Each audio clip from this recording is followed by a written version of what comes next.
आज की कहानी हमें भेजी है आयुष गुप्ता ने, डिब्रूगढ़, आसाम से। बात तब की है जब आयुष को एक शादी में शामिल होने के लिए मार्गरेटा टाउन जाना पड़ा। वहां आयुष के चाचा चाची का घर भी है। दिसंबर का महीना था। आयुष ने उस वक्त अपने चाचा चाची के घर रुकने की सोची। वहां पहुंचा तो आयुष ने अपने चाचा चाची के बेटे चंदू के साथ शादी में जाने का प्लान बनाया। दोनों तैयार हुए और शाम को बाइक से रास्ता तय करते हुए शादी में पहुंच गए। शादी में दोस्तों के साथ आयुष को वक्त का पता ही न चला। रात काफी हो चुकी थी। आयुष ने जब वक्त देखा तो रात के 11:30 बज रहे थे। अब आयुष ने अपने भाई चंदू के साथ घर वापस जाने की सोची। आयुष ने शादी में सबसे विदा ली और चंदू को लेकर बाइक पर वापस घर जाने लगा। पहाड़ी रास्ता होने की वजह से आयुष धीरे धीरे बाइक चला रहा था। ठंड की वजह से रास्ता सुनसान था और लगभग कोहरे से ढका हुआ था। आयुष का पूरा ध्यान सड़क पर ही था। इस वक्त सड़क पर दूर दूर तक कोई भी गाड़ी नजर नहीं आ रही थी। अभी आयुष ने कुछ ही दूरी तय की थी कि अचानक से आयुष की बाइक बंद हो गई। दोनों भाई हैरान रह गए। आयुष ने बहुत कोशिश की लेकिन बाइक स्टार्ट नहीं हुई। आयुष ने तब अपने भाई चंदू को बाइक को धक्का देने के लिए कहा। रास्ते में कोई दुकान या कोई गाड़ी भी नहीं दिखाई दे रही थी जो वो किसी से मदद मांग सकते। तो गाड़ी को धक्का देकर घर ले जाने के अलावा और कोई हल भी नहीं था। काफी देर तक धक्का देकर बाइक खींचते हुए वे चलते रहे। तभी अचानक चंदू बोला कि वो एक शॉर्टकट रास्ता जानता है। अगर वो उस रास्ते से चले तो वो लोग जल्दी घर पहुंच सकते हैं। लेकिन उस रास्ते के साथ ही कब्रिस्तान है और वो रास्ता काफी सुनसान है। गाड़ी का भार और थकावट के कारण आयुष ने शॉर्टकट रास्ता अपनाना सही समझा। चंदू के बताए रास्ते की तरफ आयुष ने बाइक मोड़ ली। अभी दोनों उस शॉर्टकट रास्ते की तरफ बढ़ ही रहे थे कि उन्हें रास्ते में एक बूढ़ा आदमी बैठा दिखाई दिया। उसने ठंड के कारण कंबल लपेटा हुआ था। जब वो उसके पास पहुंचे तो बूढ़े व्यक्ति ने कांपती आवाज में उनसे पूछा कि वो इतनी रात गए कहां जा रहे हैं। तब दोनों ने बताया कि उनकी बाइक खराब हो गई है और उन्हें मैदान के शॉर्टकट रास्ते से जल्दी घर पहुंचना है। ये बात सुनते ही वो बूढ़ा आदमी जोर जोर से चिल्लाने लगा, मत जाना वहां से, बिल्कुल मत जाना। इसी तरह से जोर जोर से चिल्लाता हुआ वो बूढ़ा आदमी वहां से चला गया। आयुष ने चंदू की तरफ देखा तो चंदू ने कहा कि पता नहीं कौन था वो बूढ़ा, हमें जल्दी चलना चाहिए। दोनों फिर उसी रास्ते पर आगे बढ़ने लगे। आयुष जैसे ही उस मैदान के रास्ते के पास पहुंचा तो उसके सामने कब्रिस्तान का मंजर देखकर उसके होश उड़ गए। सर्दियों की रात में कोहरे से भरे कब्रिस्तान को देखकर दोनों काफी डर गए। कब्रिस्तान के बगल से मैदान का रास्ता ही उनका शॉर्टकट रास्ता था। दोनों भाई हिम्मत करके बाइक को खींचते हुए उस मैदान के रास्ते पर चलने लगे।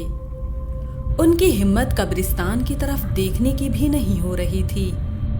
अचानक से उन्हें लगा जैसे कब्रिस्तान में सब कुछ जीवित हो गया हो। जानवरों की अजीब अजीब सी आवाजें आनी शुरू हो गईं।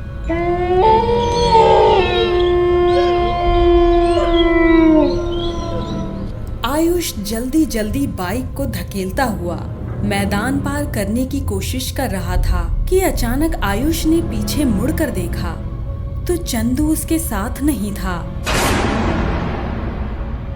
आयुष को कुछ समझ ही ना आया कि अचानक से चंदू कहाँ गया। आयुष ने बाइक को वहीं खड़ी की और वापस लौटा और चंदू को आवाज देने लगा। थोड़ी ही दूरी पर उसने देखा कि चंदू रास्ते में एक जगह रुका हुआ है और कब्रिस्तान की तरफ एक टक देख रहा है। आयुष ने चंदू के कंधे पर हाथ रखा तो चंदू ने आयुष की तरफ देखा और कहा, हमें यहाँ नहीं आना चाहिए था। जितनी जल्दी हो सकता है उतनी जल्दी यहाँ से निकल चलो। आयुष को मन ही मन लगा कि शायद चंदू उसे डराने की कोशिश कर रहा है। उसने चंदू से कुछ ना कहा और चंदू के साथ वापस बाइक के पास आ गया। तभी अचानक चंदू जोर से चीखा और बेहोश हो गया। आयुष को कुछ समझ नहीं आया। उसने चंदू को होश में लाने की बहुत कोशिश की, लेकिन चंदू होश में नहीं आया। आयुष बहुत ज्यादा घबरा गया कि अचानक से चंदू को क्या हो गया। उसने चंदू को उठाया और बाइक पर बैठाने की कोशिश करने लगा। आयुष अभी चंदू को बाइक पर बैठा ही रहा था कि अचानक उसकी नजर बाइक के साइड मिरर पर पड़ी। उस शीशे में जो आयुष ने देखा तो वो खौफ से भर गया। उसने देखा उसके पीछे एक औरत खड़ी थी। उसके लंबे बाल उसके चेहरे पर आ रहे थे। उसके माथे पर एक लाल बड़ी सी बिंदी थी और उसकी मांग में बहुत सारा सिंदूर लगा हुआ था। आयुष कुछ पल के लिए डर से हिल भी न पाया। फिर हिम्मत जुटाकर उसने चंदू को पकड़ा और उसे किसी तरह उठाता हुआ तेज कदमों से मैदान की दूसरी तरफ चलने लगा। उसे लगातार अपने पीछे उस औरत के चलने की आवाजें आ रही थी। आयुष बहुत ज्यादा घबरा गया था। तभी उसे जोर जोर से हंसने की आवाजें आने लगी।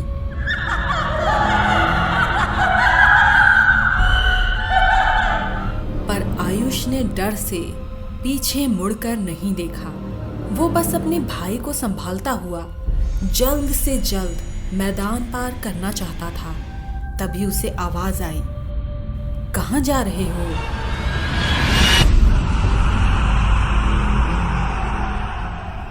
अब तो आयुष की हिम्मत जवाब दे गई। उसने भगवान को मन में याद करना शुरू कर दिया। वो औरत अजीब अजीब ढंग की आवाजों में बोल रही थी, लेकिन आयुष चंदू को संभाले चलता रहा। किसी तरह वो मैदान के आखिर तक पहुंच ही गया। फिर उसे अचानक से जोर जोर से उस औरत के रोने की आवाज आने लगी। वो औरत लगातार आयुष के पीछे पीछे चल रही थी। आयुष को उसके चलने की आवाजें साफ साफ सुनाई दे रही थी। मैदान खत्म होते ही सामने झाड़ियां थीं। वहां पहुंचते ही अब तो आयुष को लगा जैसे वो औरत आयुष के एकदम साथ साथ चल रही है।